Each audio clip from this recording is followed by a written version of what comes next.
नमस्कार दोस्तों। जैसा कि मैं बहुत सी हर वीडियोस में आध्यात्मिकता से रिलेटेड टॉपिक्स लेकर आती हूँ, जो कि आपने भी पहले वीडियोस में जाहिर है देखा होगा कि मैं आध्यात्मिकता से रिलेटेड यहाँ पर टॉपिक्स लेकर आती हूँ। तो आज का मेरा टॉपिक है, आप पूरा वीडियो एंड तक देखिएगा क्योंकि बहुत ही सारी इंपॉर्टेंट चीज़ें होती हैं जो कि स्किप कर दोगे तो वो आपसे स्किप हो जाएगी। तो आप ज़रूर देखिएगा और मैं स्टार्ट करती हूँ। आज का टॉपिक है, और अगर आपको वीडियो अच्छा लगे तो प्लीज़ लाइक शेयर सब्सक्राइब कीजिएगा और मुझे मोटिवेशन मिलेगा। मैं और भी ऐसे ही टॉपिक्स लेकर आती रहूँगी। तो चलिए देखते हैं मैं आज कौन सा टॉपिक लेकर आई हूँ। शीघ्र ईश्वर प्राप्ति। ये तो आजकल आपको पता ही होगा कि आजकल बहुत से लोग आध्यात्मिकता से जुड़ना चाहते हैं, तो सभी चाहते हैं कि उसके बारे में उन्हें ज्ञान हो। तो मैंने भी कुछ शेयर करने की कोशिश कर रही हूँ। ये मेरे पास एक किताब है, ईश्वर प्राप्ति की ओर। तो ये मेरे गुरुजी की किताब है, मैं उसी में से आपके साथ शेयर करना चाहती हूँ और मैं चाहती हूँ कि सभी इससे सीखें, तो इसलिए मैंने ये शेयर करना सोचा। तो चलिए देर नहीं करते, शुरू करते हैं। शीघ्र ईश्वर प्राप्ति कैसे करें, तो स्टार्ट करते हैं। बहुत से रास्ते यूं तो दिल की तरफ जाते हैं, राह मोहब्बत से आओ तो फासला बहुत कम है। जीवात्मा अगर परमात्मा से मिलने के लिए तैयार हो तो परमात्मा का मिलना भी असंभव नहीं है।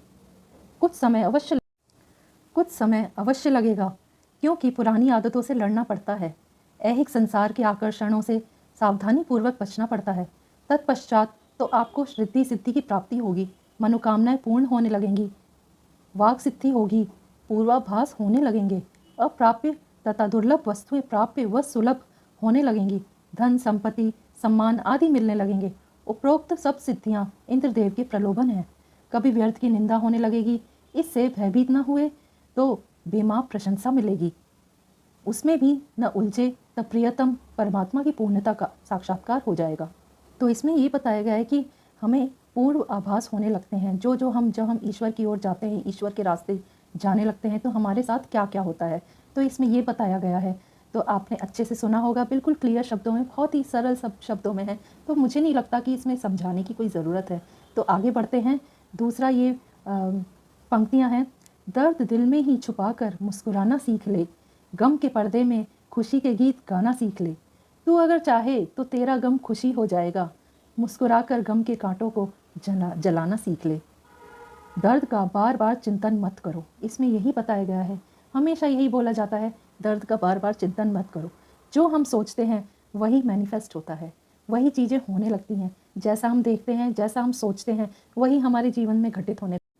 तो यहाँ पर यही बोला गया है कि विक्षेप मत बढ़ाओ, ऐसी ऐसी चीज़ों को मत सोचो ज़्यादातर। विक्षेप बढ़े ऐसा न सोचो, विक्षेप मिटे ऐसा उपाय करो। तो देखा, यहाँ पर यही बताया गया है कि विक्षेप जो है, जो भी हमारे नेगेटिव थॉट्स हैं उनका चिंतन मत करो, हमेशा पॉजिटिव सोचो। तो यही यहाँ पे बताया गया है।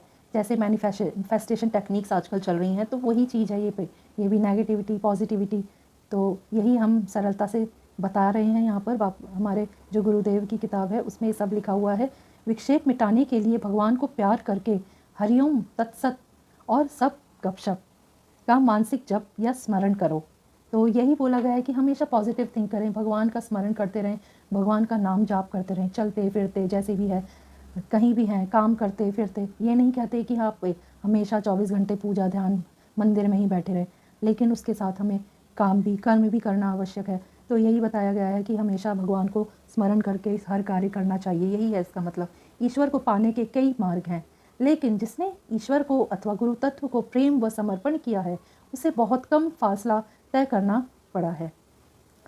तो ईश्वर को पाने के लिए जो बहुत ही समर्पण की भावना रखता है, बिल्कुल उनके प्रति श्रद्धा भाव रखता है, तो वो बहुत जल्दी ईश्वर की प्राप्ति कर लेता है। तो हमेशा गुरु का रिस्पेक्ट करना चाहिए, कभी भी किसी संत महात्मा को गलत नहीं बोलना चाहिए। और कुछ लोग कहते हैं, बापू इधर आने से जो मुनाफा मिलता है उसे यदि समझ जाएं तो फिर वह बाहर का संसार का धंधा ही न करें। कोई पूछता है, तब संसार का क्या होगा? बड़ी चिंता है भैया तुमको संसार की। अरे वह तो बनाने वाले सृष्टिकर्ता ब्रह्मा जी जाने। सब भगवान के ऊपर छोड़ दो, कर्म करते रहो, लेकिन लेट गो करो। जानते हैं ना, लेट गो करना, यही है वो लेट गो करना, कि भगवान के ऊपर छोड़ दो, कर्म करो, फल की इच्छा मत करो। तो यही है इसका मतलब। कोई पूछता है, स्वामी जी आप तंदुरुस्ती के ऐसे नुस्खे बताते हैं कि कोई बीमार ही ना पड़े। तो फिर बेचारे डॉक्टर क्या खाएंगे? अरे भैया, पहले इतने डॉक्टर नहीं थे, तब भी लोग खा रहे थे। वे डॉक्टर ही नहीं करते थे, दूसरा काम करते थे। या अभी तो तुम तंदुरुस्त रहो और डॉक्टर लोग जब भूखे मरे तब तुम बीमार हो जाना। कोई पूछता है सब अगर मुक्ति चाहेंगे तो संसार का क्या होगा? अरे फिर नए जन्म होंगे और संसार की गाड़ी चलती रहेगी, तुम तो मुक्त हो जाओ। तो इसकी चिंता मत करो। बहुत लोग वो सोचते होंगे कि अगर हम सभी मुक्ति चाहेंगे तो इस संसार में रहेगा कौन? ऐसा नहीं है। ये सृष्टि चक्र है, ये हमेशा चलता रहेगा, ऐसे ही चलता रहेगा, कभी ख़त्म नहीं होगा, क्योंकि ये भगवान की रचना है। अरे फिर कोई पूछता है हम बीमार ना पड़ेंगे तो दवाइयों का क्या होगा? अरे दवाइयाँ बननी कम हो जाएंगी और क्या होगा।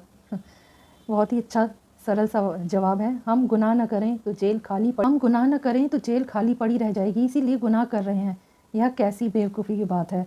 अरे सरकार तो आराम हो जाएगा बेचारी को। ऐसे ही हम साधन भजन करके इन विकारों से, अपराधों को जब बच जाते हैं तो नरक थोड़ा खाली होने लगता है। यमराज व देवताओं को आराम हो जाता है। दूसरों को आराम पहुंचाना तो अच्छी बात है ना, न कि अपने को दूसरों को सताना। तो ये भी कोई बात है कि जेल नहीं होगी, गुनाह नहीं होंगे तो जेल में कौन रहेगा? तो ना होए तो ये अच्छी बात है ना। ये क्या होता है कि उसमें क्या होगा? ये सवाल तो बेकार की बातें हैं। और ये सारे काम कम होंगे तो सरकार का भी और लोगों का भी कष्ट कम हो जाएगा। दूसरों को आराम पहुंचाना तो अच्छी बात है। तो अतः आप सत्य कार्यों के माध्यम से स्नेहमयी वाणी व प्रेम पूर्वक व्यवहार को अपने में उतार कर प्रसन्नात्मा होकर स्वयं भी स्व में प्रतिष्ठित होकर आराम प्राप्त करने की चेष्टा करना, वह हमेशा औरों को खुशी मिले ऐसा प्रयास करना। तो यही सब था इसमें। नेक्स्ट वीडियो में मैं आपको बताऊंगी पूरा क्या है इसमें ईश्वर प्राप्ति, क्योंकि ये बहुत लंबा वीडियो हो जाएगा। तो इसलिए मैं नेक्स्ट वीडियो में बताऊंगी नेक्स्ट पूरा जो इसमें लिखा हुआ है ईश्वर प्राप्ति की ओर। तो उसका सेकंड पार्ट आएगा तो मैं आपको उसमें बताऊंगी। तो चलिए यहीं पर विराम लेते हैं। आपको अच्छा लगा वीडियो, मेरे विचार अच्छे लगे तो सब्सक्राइब कीजिएगा मेरा चैनल।